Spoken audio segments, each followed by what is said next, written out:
বিদেশে কঠোর পরিশ্রম করে টাকা জমিয়েছেন, সেই টাকা দিয়ে কিনেছেন নিজের স্বপ্নের বাড়ি, কিনেছেন 10 শতক জায়গা।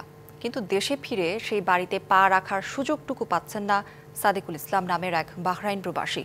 অভিযোগ, প্রভাবশালী প্রতিবেশী আবু তাহের মেম্বার দখলে রেখেছেন তার বসতভিটা।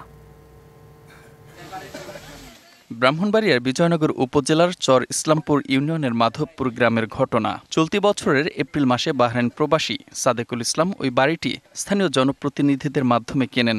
ঘরের দলিল, খতিয়ান সবকিছু রয়েছে তার কাছে। তো আমার নামে সবকিছু আছে, সবকিছু থাকার পরও আমি প্রবাসে থাকা গেলে আমার স্ত্রীকে আমি ওই বাড়িতে দিছি। চর মাধবপুরের আবু তাহের মেম্বার সে জোর জবরদস্তি করে আমার বাড়ি ঘর থেকে আমার স্ত্রীকে অত্যাচার করে বাড়ি থেকে বিদায় করে বাই করে দিয়েছে।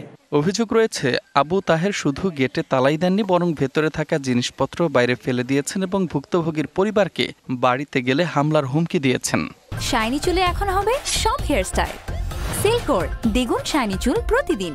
এই জায়গাটা এটা আসলে সত্যি শাহজাহানে যে জায়গার মধ্যে বাড়িটা রাখছে, পর দলিলও করছে, বেড়া খারিজও করছে। বলতেছে আমি বিএমপি করি, অক্ষমতা আমার হাতে, অন ক্ষেত্রের মধ্যে তোরা যাইতে পারতাম না, ক্ষেত্রের মধ্যে ভানিতাম না। আমার ক্ষেত্রে আটগানি ক্ষেত্রে ভাঙিয়া লইছে, 3 গানি ক্ষেত্রে আগলা তোমার 300 ফুট লম্বা হইব, ভাঙিয়া লইয়া পড়ছে আবতারে। এমনকি মিথ্যা মামলায় ফাঁসিয়ে জেলে পাঠানোর ভয়ও দেখানো হয়েছে। সাদেকুলের স্ত্রী এরই মধ্যে থানায় সাধারণ ডায়েরি করেছেন।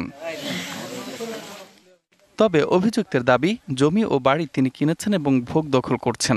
জায়গাটার মালিক আমি খরিদার সত্ত্বে আমারে গ্রামের সালিশে আমার কাছে বিক্রি করছে এবং আমাকে জায়গা বুঝাইয়া দিছে, ঘরের তালা চাবি সবকিছু আমাকে বুঝাইয়া দিছে। তদন্ত করে ব্যবস্থা নেওয়ার কথা জানিয়েছে পুলিশ।